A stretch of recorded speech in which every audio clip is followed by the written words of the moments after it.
Jelas. Dengar, Jelas, Pastor. ya. Puji Tuhan.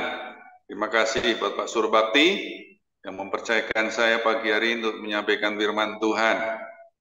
Mari kita buka Alkitab kita di dalam 2 Korintus 5 ayat yang ke-7.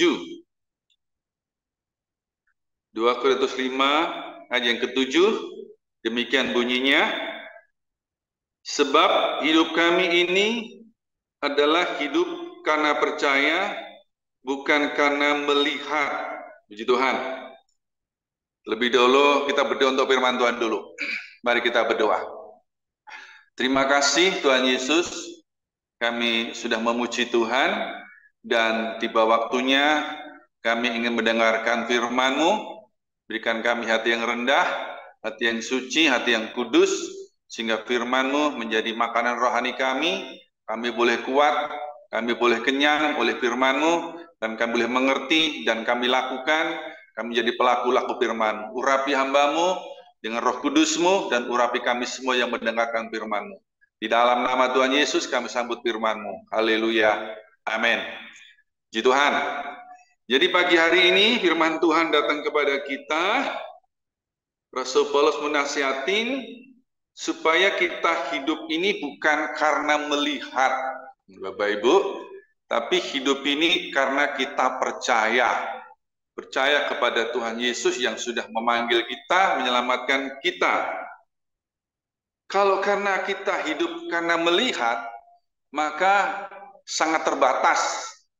Ya, Bapak Ibu, ya, kalau kita hidup berdasar melihat, maka hidup kita ini dipengaruhi oleh apa yang kita lihat. Ya, dipengaruhi oleh apa yang kita hadapi. Sehingga sangat terbatas apa yang kita lihat itu. Tapi kalau kita hidup ini karena iman, karena percaya, maka tidak pernah dibatasi oleh apapun. Sangat dahsyat, luar biasa. Ya. Hidup dengan iman, hidup dengan percaya, hidup dengan keyakinan kita kepada Tuhan Yesus. Sehingga semua itu bisa terjadi, tidak ada batasnya. Terlalu luas, terlalu panjang, terlalu dalam, terlalu tinggi, ya. Karena kepercayaan kita itu tidak ada yang bisa membatasi. Tapi kalau kita hidup karena melihat, sangat-sangat terbatas dan mempengaruhi kita. Kita tidak bisa berbuat apa-apa. Tapi pagi hari ini Bapak Ibu dikasih Tuhan satu contoh. Pada waktu murid-murid menyeberang satu danau, maka setelah berpisah dengan Tuhan Yesus, di tengah danau itu maka terjadilah suatu gelombang yang besar, angin sakal, sehingga membuat murid-murid itu ketakutan. Perahunya terombang-ambing, ya, sangat besar itu angin, maka mereka berteriak-teriak. Jaraknya jauh pada waktu Tuhan Yesus sedang berdoa, dan murid-murid di tengah-tengah danau itu jauh, dikatakan kurang lebih 3 mil jauhnya. Tapi saat murid-murid menghadapi kesukaran, maka Tuhan Yesus tahu. Tuhan Yesus menyamperin mereka. Dan Tuhan Yesus berjalan di atas air untuk memberikan pertolongan kepada mereka. Maka setelah itu mereka melihat dengan ketakutan bahwa Yesus berjalan di atas air. Mereka sangka bahwa itu hantu. Ada hantu, ada hantu. Tapi Tuhan katakan, bukan, ini aku. Ya, ini aku. Terus Petrus katakan, kalau engkau Tuhan, suruhlah aku, supaya aku juga bisa berjalan di atas air. Bapak Ibu, jadi Petrus kepingin berjalan di atas air seperti Yesus. Maka Tuhan katakan, kemari, datanglah kepadaku. Bapak Ibu, pada saat itu Petrus turun dari perahu, ya, bisa berjalan di atas air, berjalan seperti Yesus berjalan di atas air. Tetapi apa yang terjadi? Karena Petrus merasakan desingan angin yang besar, ada ombak yang besar, ya, maka Petrus ini ketakutan. ketakutan. Kalau saya baca, Bapak Ibu, di dalam Matius pasal yang ke-14, ayat 24, demikian bunyinya. Perahu murid-muridnya sudah berapa mil jauhnya dari pantai diombang-ambingkan gelombang karena angin saka. Kira-kira jam 3 malam datanglah Yesus kepada mereka berjalan di atas air. Ketika murid-muridnya melihat dia berjalan di atas air, mereka terkejut dan berseru, "Itu hantu!" Lalu berteriak-teriak karena takut. Tetapi segera Yesus berkata kepada mereka, "Tenanglah, aku ini, jangan takut." Lalu Petrus berseru dan menjawab dia, "Tuhan, apabila Engkau itu, suruhlah aku datang kepadamu berjalan di atas air." Kata Yesus, "Datanglah." Maka Petrus turun dari perahu dan berjalan di atas air mendapatkan Yesus. Tetapi ketika dirasanya tiupan angin, takutlah ia dan mulai tenggelam lalu berteriak, "Tuhan, tolonglah aku." Dalam terjemahan lama begini, terjemahan lain Bapak Ibu. Namun ketika melihat angin, ia ketakutan dan mulai tenggelam. Ia berteriak, "Tuhan, selamatkan aku."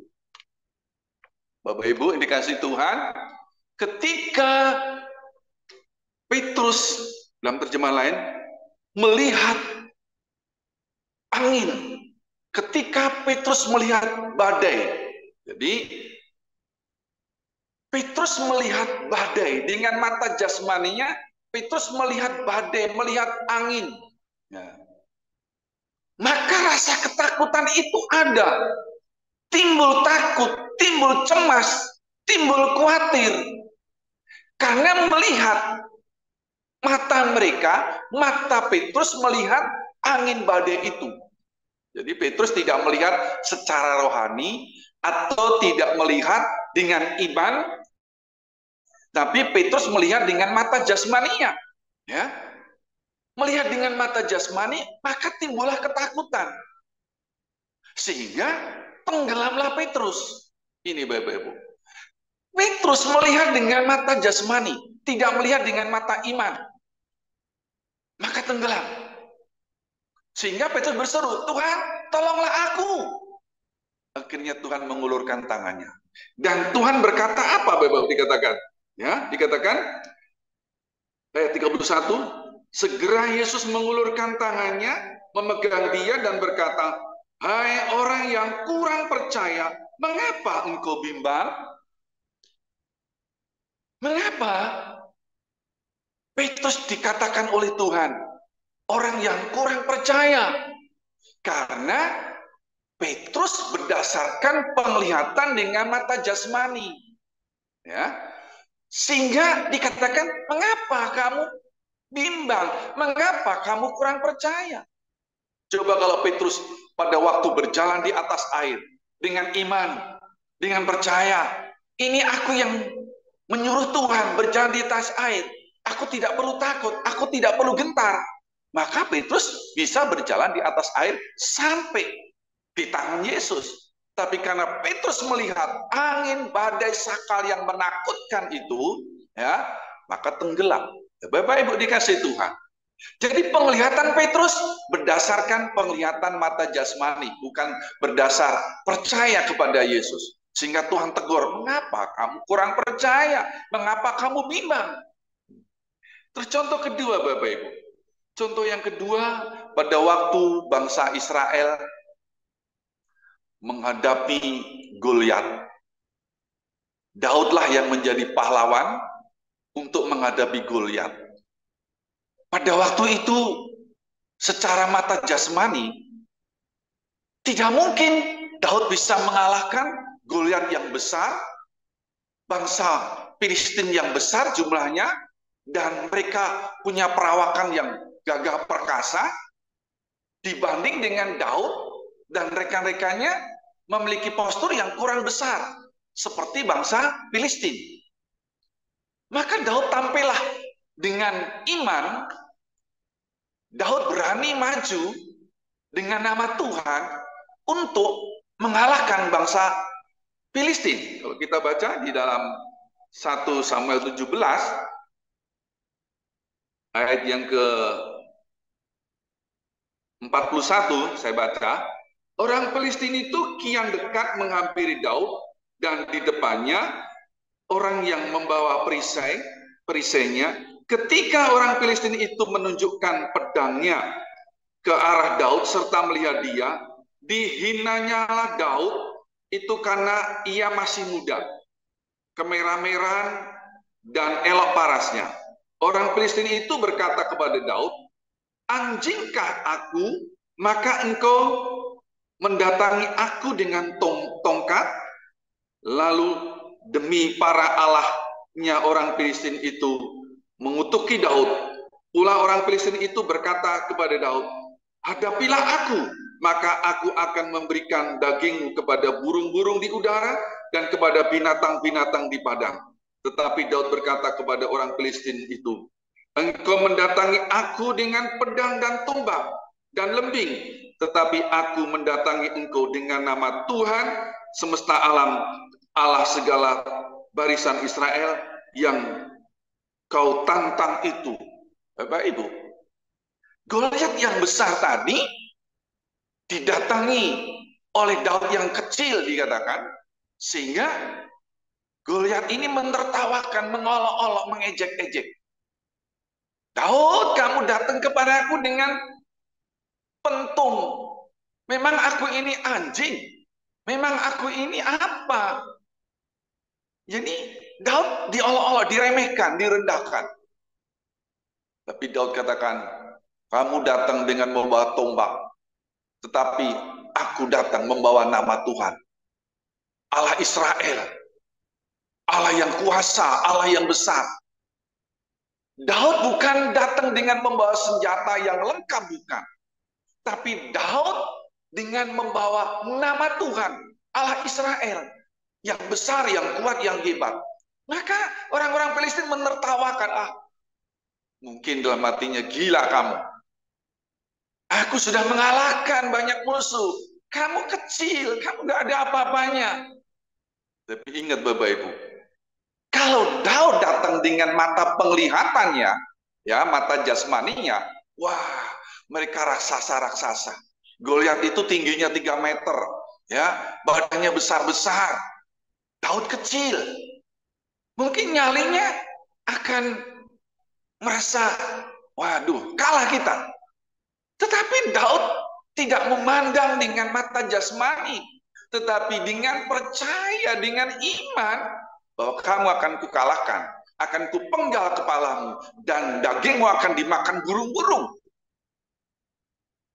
Datang dengan nama Tuhan, dengan iman, bahwa aku mengalahkan Daud. Aku tidak kalah. Daud yang besar apapun, aku kalahkan. Jadi, ini Daud datang dengan iman, memandang dengan iman, bukan memandang dengan mata jasmani. Kalau hidup Daud memandang dengan mata jasmani, maka sudah bubarlah, lari Daud.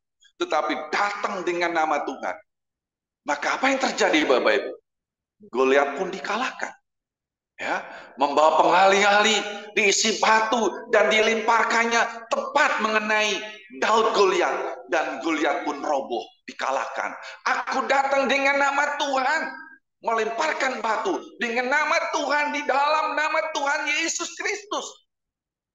Maka itu musuh raksasa dikalahkan. Matilah dan menanglah bangsa Israel. Filistin dikalahkan.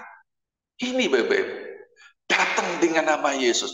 Aku hidup bukan karena melihat, aku hidup karena percaya kepada Tuhan. Nah, luar biasa bukan Bapak Ibu? Kalau kita perhatikan bahwa Ibrani 11 ayat 1 saya katakan, bahwa iman itu dasar dari segala sesuatu yang kita harapkan. Itu pertolongan dari Tuhan, ya, kekuatan janji Tuhan, dan bukti dari segala sesuatu yang tidak kita lihat. Kita percaya kepada Tuhan itu sesuatu yang kita harapkan, kita berharap sungguh-sungguh pertolongan Tuhan, dan bukti dari segala sesuatu yang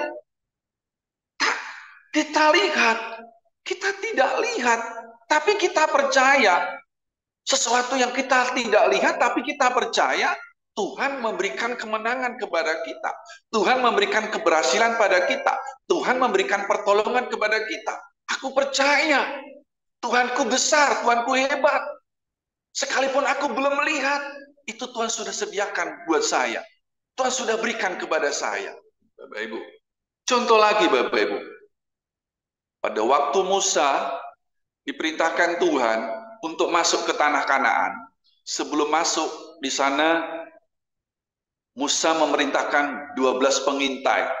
Ya, masuklah ke Kanaan, intai.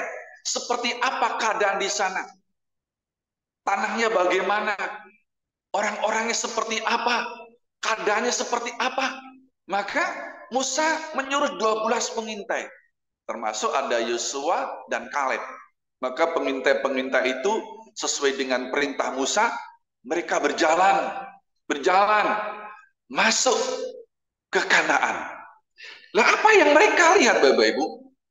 Mereka melihat bahwa di Kanaan itu mereka masuk ke sana, memang tanahnya subur, ya, seperti firman Tuhan, sana penuh susu dan madu, tanahnya subur makmur, buah-buahan yang besar-besar, tanaman yang subur-subur, pokoknya loh jinawi, keadaan yang menjanjikan. Itu yang dijanjikan Tuhan, dan mereka melihat benar keadaan luar biasa. Namun Bapak Ibu, mereka melihat bahwa orang-orangnya itu orang-orang yang menakutkan. Kotanya berkubu-kubu. Bangsanya itu orang-orangnya raksasa. Dikatakan lagi, mereka itu makan orang. Ya. Jadi setelah pulang, mereka melaporkan kepada Musa bagaimana keadaan sana. Wah, kita kayaknya tidak mungkin masuk ke sana, Musa. Karena sana bangsanya itu besar-besar. Orangnya besar-besar, raksasa-raksasa. Kita tidak bisa mengalahkan. Ini kabar yang miring, kabar yang menakutkan. Loh, kita nggak mampu, nggak usahlah ke sana. Kita kembali lagi ke Mesir. Sana bangsanya itu orang-orang makan orang. Bapak Ibu, ini 10 orang memberikan satu jawab pada Musa seperti itu. Kita nggak usah ke sana. Kabar busuk, kabar yang tidak baik, yang mereka cerna karena melihat kenyataan seperti itu, mereka sampaikan kepada Musa seperti itu. Tapi Yosua dan Kaleb tidak demikian. Coba kita lihat. Di dalam Bilangan 13 ayat yang ke-30. Kemudian Kaleb mencoba menenteramkan hati bangsa itu di hadapan Musa, katanya, "Tidak, kita akan maju dan menduduki negeri itu, sebab kita pasti akan mengalahkannya." Tetapi orang-orang yang pergi ke sana bersama-sama dengan dia berkata, "Tidak, kita tidak dapat maju menyerang bangsa itu, karena mereka lebih kuat daripada kita." Juga mereka menyampaikan kepada orang Israel kabar busuk tentang negeri yang diintai mereka dengan berkata, "Negeri yang telah kami lalui untuk diintai adalah suatu negeri yang makan penduduknya. Dan semua orang yang kami lihat di sana adalah orang-orang yang tinggi-tinggi perawakannya. Juga kami lihat di sana orang-orang raksasa, orang-orang enak, berasal dari orang-orang raksasa. Dan kami lihat diri kami seperti belalang, dan demikian juga mereka terhadap kami." Bapak Ibu, jadi mereka memberikan kabar busuk bahwa kami kecil, kami seperti belalang, mereka raksasa. Tapi Kaleb tidak, tenang. Jangan takut, Tuhan menyertai, Tuhan menolong. Tuhan akan kalahkan mereka. Kaleb menenangkan mereka. Kita akan bisa masuk ke sana. Kita akan duduki tanah perjanjian itu. Mengapa Bapak Ibu? Kok 10 orang punya beda dengan 2 orang pendapatnya? Karena apa? Karena Yosua dan Kaleb punya pandangan secara rohani. Memandang dengan percaya bahwa setiap janji Tuhan itu ya dan amin. Ya, mereka terima dengan iman setiap perkataan Tuhan, perkataan yang mengandung kuasa. Kita tidak perlu takut kalau Tuhan katakan masuk duduki Kanaan. Aku menyediakan susu dan madu di sana. Aku akan memelihara engkau. Jangan takut. Yosua dan Kaleb menerima dengan iman. Tetapi 10 pengintai tadi karena hanya melihat dengan mata jasmani, sehingga timbullah ketakutan, timbullah cemas, khawatir, dan merasa kalah. Ini bedanya. Ya. Bedanya orang percaya melihat dengan mata percaya, tapi beda lagi orang percaya dengan melihat dengan mata jasmani. Menerima dengan iman atau menerima dengan penglihatan. Seperti Paulus katakan, aku hidup bukan karena melihat, tapi aku hidup karena percaya. Ini bedanya Bapak-Ibu.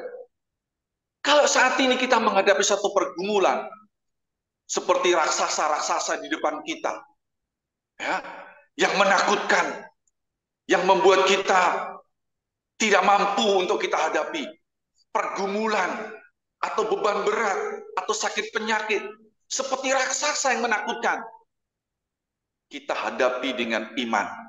Tuhan yang memanggil saya, Tuhan yang hidup, Tuhan yang kuasa, Tuhan yang besar.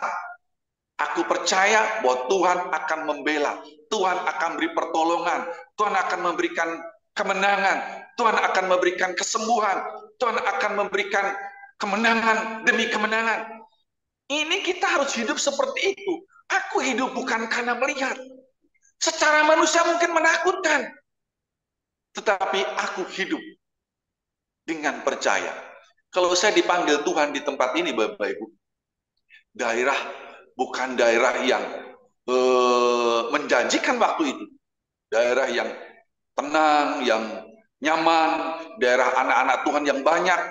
Saya dipanggil Tuhan, satu daerah yang tidak mungkin bisa ada satu rumah ibadah, ya, karena keadaan lingkungan kanan kiri depan belakang itu tidak seiman dengan kami. Tetapi saya pegang janji Tuhan, di mana Tuhan menaruh saya, di situ Tuhan punya rencana.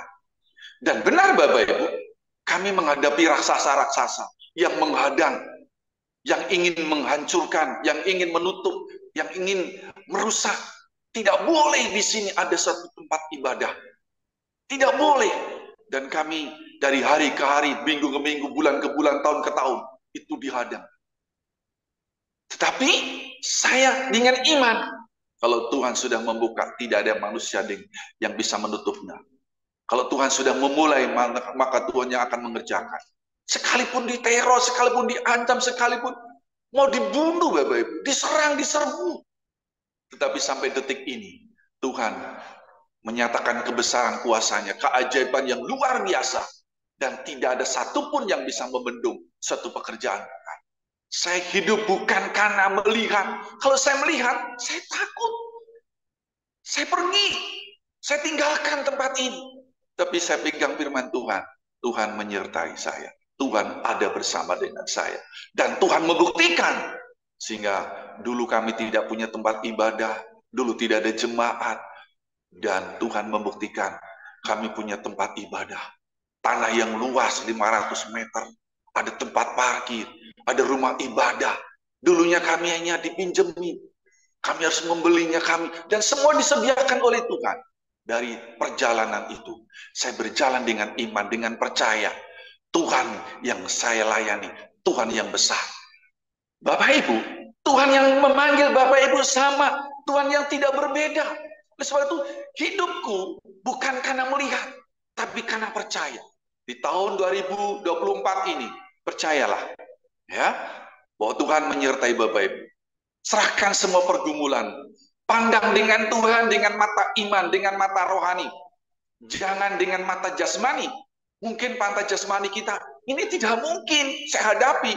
Ini tidak mungkin bisa saya berhasil. Ini tidak mungkin saya bisa sukses. Itu pandangan jasmani. Sebab Tuhan yang memanggil kita, diberi lebih dari pemenang. Kita orang-orang yang diberi janji untuk berhasil oleh Tuhan. Pegang janji Tuhan. Jangan kita pandang jasmani kita. Aduh, menakutkan. Waduh, suram hidup kita. Waduh, kita celaka. Tidak. Mungkin sementara diizinkan Tuhan seperti itu, tapi percayalah bahwa Tuhan yang memanggil kita, Tuhan yang menaruh kita, dimanapun kita ditaruh oleh Tuhan, di situ ada rencana Tuhan, ada maksud Tuhan, tangan Tuhan bekerja bersama dengan kita.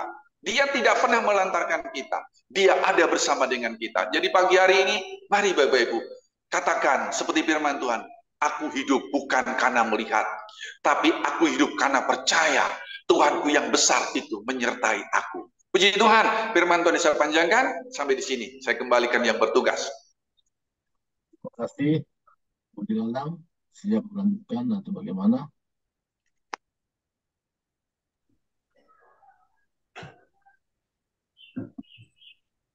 Baik, terima kasih hambanya Pastor Bambang yang sudah menjadi juru bicaranya Tuhan pagi hari ini.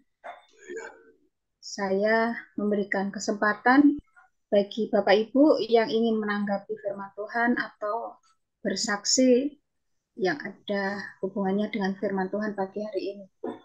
Silakan, saya tidak akan menunjuk satu-satu, tapi yang tergerak hatinya, silakan. Mungkin hambanya Pastor Serbakti, Bapak Putar-Putar, Pak Victor atau Ibu Timawar, Bu Dewi mungkin mau menanggapi, silakan.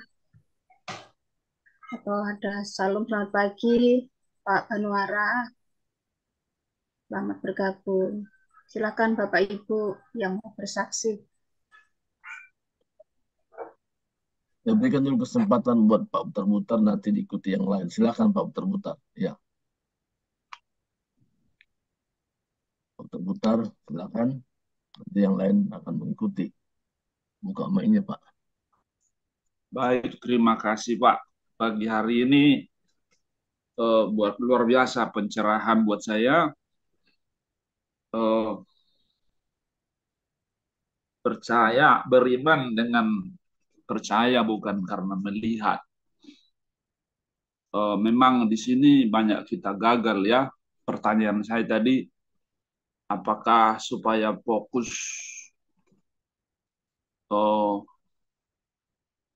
mengimani Tuhan, firman Tuhan harus buta dulu mata ini begitu ya.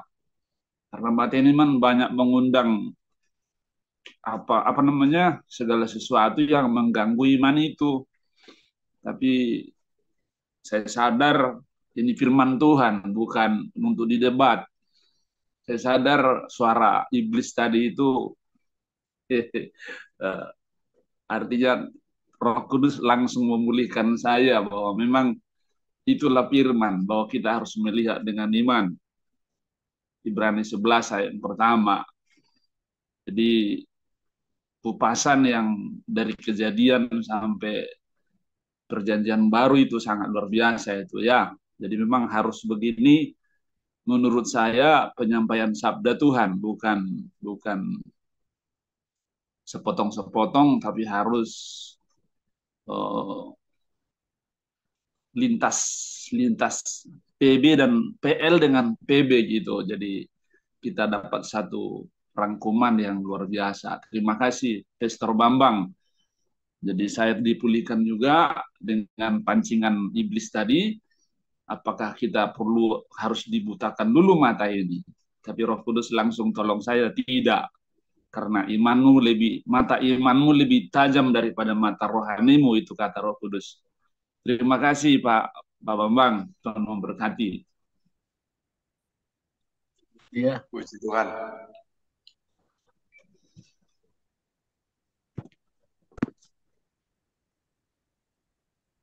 Terima kasih Pak Putar-Putar. Baik, siapa ada lagi? Pastor Serbakti, Ibu Tiar mungkin. Ibu Tiar ini banyak kesaksian. Silakan Ibu. Langsung saya Ya, tembak aja. haleluya. Ya, makasih Bu Lydia, makasih Pastor Bambang. Luar biasa Haleluya. firman Tuhan yang indah yang menguatkan kita di pagi hari ini ya, di awal tahun 2024 ya. Saya sangat-sangat teguhkan Bapak pagi hari ini.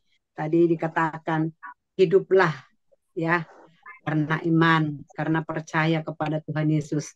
Karena itu bisa kita melakukan perkara-perkara yang tidak pernah kita lihat, tidak pernah kita bayangkan, tidak pernah kita pikirkan.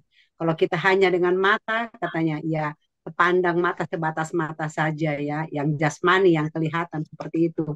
Ya saya juga banyak ya mengalami hal-hal seperti ini, tapi ya ini kalau nggak diingatkan bisa lupa juga Pak Bambang. Jadi pagi hari ini diingatkan kembali. Mungkin ke depan seperti kami, saya sedang bergumul. Jadi hambanya bilang begini, saya katanya butuh teman untuk bisa menggantikan saya, bergantian kalau mau translate gitu kan.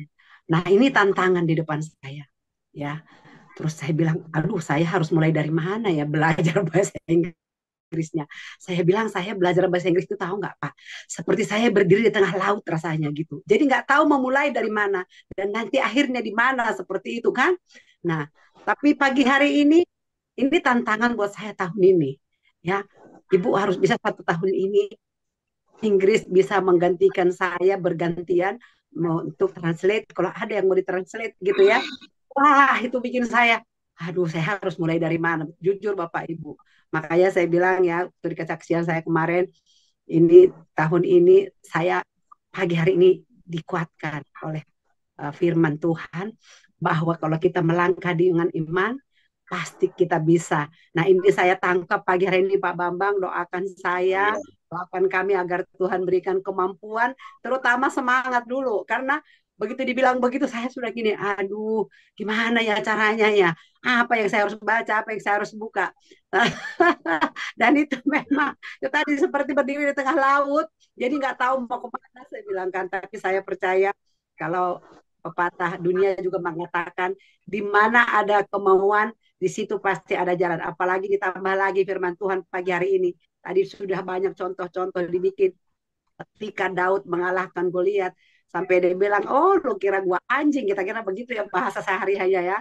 Enak aja bawa pentungan gitu kan. Tapi dengan nama Tuhan yang besar, Allah Israel yang dahsyat itu, dia bisa mengalahkan. Nah saya juga percaya pagi hari ini saya diteguhkan, semoga saya bisa mengalahkan raksasa yang di hadapan saya yang sudah oh, melirik saya, dan saya berjanji saya harus mengalahkannya. Ya sekali lagi bantu kami dalam doa, semoga kami sukses. Itu saja Pak Bambang dan semuanya Bu Lydia. Tuhan Yesus memberkati. Salam. Saya kembalikan. Amin. Sedikit Pak Bambang, tadi peristiwa Goliat itu kejadian berapa Pak? Oh, Samuel Pak. Iya, 1 Samuel itu. Iya. 1 Samuel pasal 17, 18 Pak. Oh baik, baik. Ya. Makasih Bapak. Iya. Terima kasih Pak. Ya, sama-sama. Baik, terima kasih Bu Tiar buat kesaksiannya ya. Amen. Kita terus dukung Amen. Tiar bersama Pak Surbati dalam doa kita. Ya, pagi hari ini saya pun juga melawan dengan kedagingan saya ya. Tadi pagi antara saya iya atau tidak.